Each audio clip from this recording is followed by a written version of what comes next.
Hello everyone, welcome back to my channel web coding.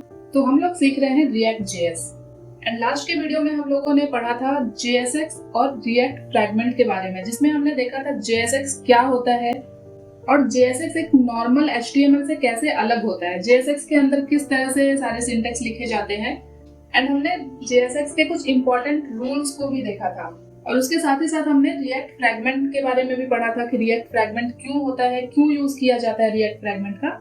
तो अभी तक हमने जितनी भी सारी चीजें सीखी है रिएक्ट के अंदर, उन सब का यूज करके हम लोग एक छोटा सा एक्सरसाइज करेंगे आज के इस वीडियो में, जिससे क्या होगा, आपने जो भी अभी तक सीखा है उन सब की प्रैक्टिस हो जाएगी और आपको और भी अच्छे से क्लियर हो जाएगी सारी चीजें। तो सबसे पहले मैं आपको दिखा देती हूँ कि हम लोग करने क्या वाले हैं। तो यहाँ पे मेरे पास एक छोटा सा प्रोजेक्ट मैंने बनाया है जो कि अभी HTML के ऊपर बना है, प्लेन HTML है, कुछ भी नहीं है। कुछ हेडिंग्स लिए गए हैं, इमेज है, यहाँ पे कुछ लिस्ट ऐड किया गया है, एक बटन है और इसके अंदर एक छोटा सा फंक्शन भी है। जब हम इस बटन पे क्लिक करेंगे तो एक अलर्ट फंक्शन यहाँ पे इस तरह से आता है जिसके अंदर लिखा है hello welcome to Alex Johnson. ठीक है, ओके करेंगे, ये क्लोज हो जाएगा। तो अगर मैं आपको इसका कोड दिखाऊं तो ये देख सकते हो आप, ये नॉर्मल HTML और जावास्क्रिप्ट का कोड है।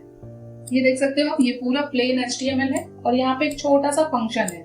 तो अब हमें क्या करना है, हमें हमारे इस HTML प्रोजेक्ट को रिएक्ट के अंदर बनाना है। सेम आउटपुट रहेगा, सब कुछ सेम रहेगा, बस हम लोग इसे रिएक्ट के अंदर डिजाइन करेंगे। ठीक है, तो चलिए स्टार्ट करते हैं।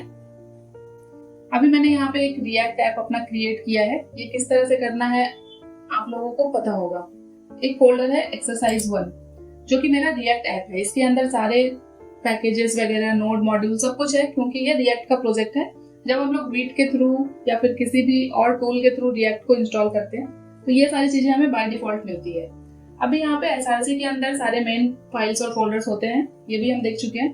तो सबसे मेन जो फोल्डर होता है हमारा वो होता है app.jsx मेन कंपोनेंट होता है। अभी यहाँ पे ये मेरा मेन कंपोनेंट है app.jsx। अभी हम लोग क्या करते हैं, अपना टर्मिनल ओपन करते हैं और सारी चीजें मैंने इंस्टॉल कर ली है। तो अभी मैं यहाँ पे सिर्फ लास्ट वाला कमांड यूज करूंगी अपने डेवलपमेंट सर्वर को स्टार्ट करने के लिए। तो npm run dev करूंगी मैं और एंटर करूंगी। तो यहाँ पे बहुत सारे एरर्स आ चुके हैं। एरर्स इसलिए आए हैं कि अभी मैं हूँ रिएक्ट प्रैक्टिस के अंदर, मीन्स कि मैं इस मेन फोल्डर के अंदर हूँ, बट मुझे आना है यहाँ पे एक्सरसाइज 1 के अंदर। तो यहाँ पे पहले एक और कमांड चलानी पड़ेगी। अभी मैं यहाँ पे टर्मिनल को इस तरह से ऊपर लेके जाऊंगी तो आपको और अच्छे से दिखेगा, ये देख सकते हो। तो पहले मुझे एक्सरसाइज 1 वाले प्रोजेक्ट के अंदर आना होगा। तो CD क्या है मेरे फोल्डर का नाम, मेरे रिएक्ट प्रोजेक्ट का नाम एक्सरसाइज 1। ठीक है, अब ये एक्सरसाइज 1 के अंदर मैं आ चुकी हूँ, क्योंकि मेरा रिएक्ट का पूरा प्रोजेक्ट कहाँ पे है, एक्सरसाइज 1 के अंदर है। तो पहले हमें इस फोल्डर में आना होगा। अब मैं यहाँ पे npm run dev कर सकती हूँ। तो अब देख सकते हो डेवलपमेंट सर्वर मेरा स्टार्ट हो चुका है। एक लिंक यहाँ पे इस तरह से क्रिएट होगा, ये हमारे सर्वर का लिंक है। लोकल होस्ट 5173 पे हमारे रिएक्ट का प्रोजेक्ट चलता है। तो इसे हम लोग इस तरह से ओपन कर सकते हैं या लिंक को कॉपी करके भी हम लोग ओपन कर सकते हैं। ये बाय डिफॉल्ट किसी और ब्राउजर में ओपन हो गया है, तो मैं एक काम करती हूँ, इसे यहाँ से कॉपी करती हूँ और इसे अपने क्रोम ब्राउजर में मैं ओपन करूंगी। तो ये देख सकते हो अभी कुछ ये जो डिफॉल्ट चीजें यहाँ पे दिख रही है, इन सबको हटा के हमें हमारा एक छोटा सा प्रोजेक्ट बनाना है। तो सबसे पहले तो इन सबको हम रिमूव करेंगे। तो चलिए यहाँ कोड पे आते हैं। अभी वापस से इस टर्मिनल को मैं नीचे लेके जाऊंगी। इस तरह से आप लोग टर्मिनल को एडजस्ट कर सकते हो। अभी मुझे क्या करना है, इस app.jsx के अंदर रिटर्न के अंदर जो जितने भी कोड है उन सबको मैं इस तरह से सेलेक्ट करूंगी, सिर्फ रिटर्न के अंदर जो है, ठीक है, और इन सबको हटा दूंगी। और यहाँ पे ये सारे जो इंपोर्ट हुए हैं सारे फाइल, इन सबको भी हटा देती हूँ, इनकी हमें कोई जरूरत नहीं है अभी। और इसके अंदर अब एक H1 लेते हैं और यहाँ पे लिख देते हैं एक्सरसाइज 1 एंड यहाँ पे ये जो कॉन्स्ट और ये सारी चीजें इसे भी हटाते हैं हम और एक बार सेव कर देते हैं। तो अभी हमने सारे चेंजेस कर लिए हैं। एक बार फिर से अपना आउटपुट देख लेते हैं। ये देख सकते हो हमारा H1 यहाँ पे हमें दिख रहा है। तो अब हमें क्या करना है, हमें कुछ इस तरह का यूजर प्रोफाइल क्रिएट करना है रिएक्ट के अंदर।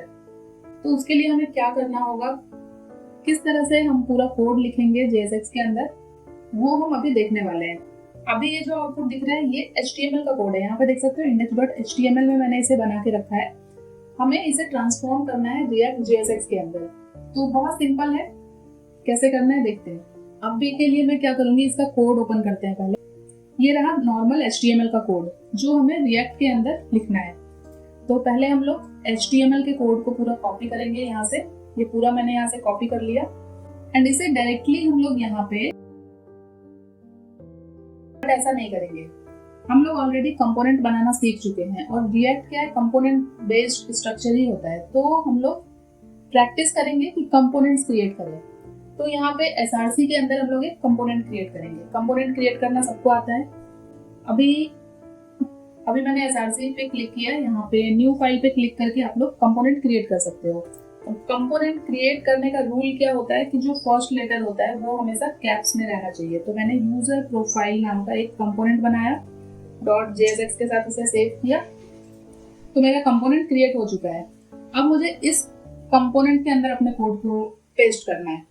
बट कंपोनेंट क्या होता है, एक फंक्शन होता है। तो इस कंपोनेंट में हमें हमारा फंक्शन लिखना पड़ेगा पहले। ऐप तो इस तरह से एक लाइन कर सकते हैं। अच्छा है, मैंने आप लोगों को एक एक्सटेंशन बताया था जिसकी हेल्प से आप बहुत इजीली कंपोनेंट बना सकते हो। मैंने RAFC लिखा, एंटर किया, ये पूरा कंपोनेंट क्रिएट हो गया है।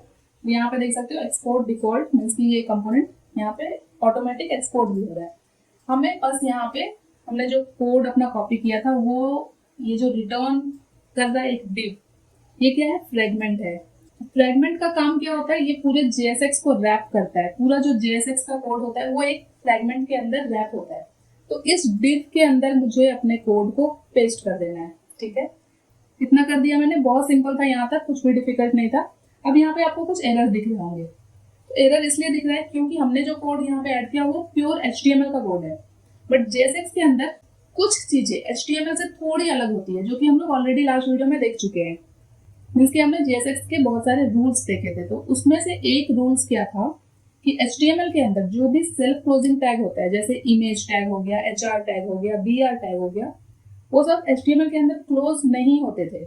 बट JSX के अंदर हमें सारे टैग्स को प्रॉपरली क्लोज करना पड़ता है। तो यहाँ पे इमेज टैग क्लोज नहीं हो रहा है, जिसकी वजह से एरर आ रहा है।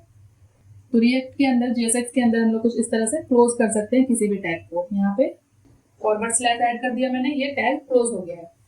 तो मैंने यहाँ पे HTML ऐड कर दिया। अब हम लोग इसका आउटपुट देखना चाहेंगे, बट उससे पहले मुझे इस यूजर प्रोफाइल कंपोनेंट को इंपोर्ट करना पड़ेगा app.jsx के अंदर, क्योंकि app.jsx हमारा मेन फाइल होता है और इसके अंदर ही सारे कंपोनेंट इंपोर्ट होते हैं। तो पहले मुझे यूजर प्रोफाइल कंपोनेंट को यहाँ पे app.jsx के अंदर इंपोर्ट करना है कुछ इस तरह से। ये यहाँ पे मैंने अभी सिर्फ इसे ऐड किया है, अभी इसे इंपोर्ट यहाँ पे हम लोग टॉप पे करेंगे। तो कभी कभी ऑटोमेटिक इंपोर्ट हो जाता है जैसे ही हम लिखते हैं यहाँ पे, बट अभी नहीं हुआ है तो हम लोग इसे कर लेते हैं। तो यूजर प्रोफाइल इंपोर्ट कर रहे हैं हम लोग। कहाँ से इंपोर्ट कर रहे हैं, इंपोर्ट कर रहे हैं हम लोग यूजर प्रोफाइल नाम के कंपोनेंट से, यूजर प्रोफाइल .jsx। ठीक है, यहाँ से ये यूजर प्रोफाइल कंपोनेंट आ रहा है। तो अब हम देखते हैं अपना आउटपुट कि सारी चीजें डिजाइन हुई या नहीं। जैसे HTML के अंदर दिख रहा था वैसे रिएक्ट के अंदर भी सब कुछ सेम दिख रहा है या नहीं। तो आते हैं अपने ब्राउजर पे और ये देखो, ये URL हमेशा चेक करना है, इससे आपको क्लियर हो जाएगा ये रिएक्ट का प्रोजेक्ट है। रिएक्ट का प्रोजेक्ट लोकल होस्ट 5173 पे रन होता है बाय डिफॉल्ट। तो ये देख सकते हो जो हमने HTML ऐड किया वो यहाँ पे दिख रहा है। अभी ये दो बार एक्सरसाइज 1 इसलिए दिख रहा है क्योंकि यहाँ पे अगर आप कोड में देखो तो app.jsx के अंदर भी मैंने एक H1 लिया है, इसे हटा देते हैं।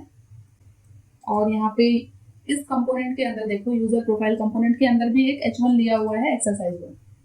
तो ये यहाँ से भी आ रहा था और app.jsx से भी आ रहा था। अभी app.jsx से मैंने हटा दिया तो अब देखो यहाँ पे सिर्फ इतना ही आ रहा है।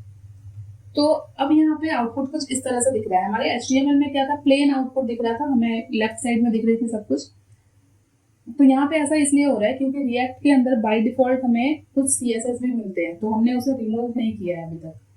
तो चलिए यहाँ से सारे CSS को हम लोग रिमूव करते हैं। यहाँ पे app.css के अंदर आई मैं और पूरा सेलेक्ट करके सबको हटा दिया मैंने। index.css में आते हैं, इन सबको सेलेक्ट करके इसे भी हटाते हैं। और अब अगर मैं आपको दिखाऊं एक बार तो ये देख सकते हैं सारी चीजें पूरा जो CSS था वो हट चुका है और ये डिफॉल्ट पोजीशन पे आ गया है। तो ये तो हो गया नॉर्मल HTML जो हमने JSX के अंदर डिजाइन कर लिया। अब HTML फाइल के अंदर हमने एक फंक्शन भी बनाया था। जब हम इस बटन पे क्लिक करते थे, जैसे यहाँ पे मैं दिखाती हूँ आपको फिर से index.html वाला फाइल, ये देखो ये हमारा index.html है। तो यहाँ पे मैं क्लिक कर रही हूँ तो इस तरह से एक अलर्ट फंक्शन आ रहा है। तो यही चीज मुझे अभी रिएक्ट के अंदर भी करना है। तो हम लोग क्या करेंगे, सेम अपने HTML फाइल के फंक्शन को ही कॉपी करेंगे। तो यहाँ पे मैं अपने HTML फाइल में आ चुकी हूँ और ये देखो स्क्रिप्ट के अंदर मैंने फंक्शन लिखा है। इस फंक्शन को सिर्फ कॉपी करूंगी मैं और इसे यहाँ पे हमारा जो कंपोनेंट है यूजर प्रोफाइल, इसके अंदर आते हैं और जो रिटर्न हो रहा है हमारा जैसे उसके जस्ट ऊपर इस फंक्शन को ऐड कर देते हैं। ठीक है। और यहाँ पे अब बटन के अंदर ऑन क्लिक कुछ इस तरह से काम नहीं करेगा क्योंकि ये रिएक्ट है, सॉरी JSX के अंदर हम फंक्शन जावा स्क्रिप्ट लिख रहे हैं तो कुछ रूल्स होते हैं।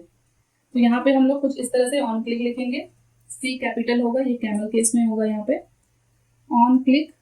और JSX के अंदर जावा स्क्रिप्ट या फंक्शन कर्ली ब्रेसेस में लिखा जाता है। नेक्स्ट वीडियो में हम लोग कर्ली ब्रेसेस के बारे में पढ़ेंगे।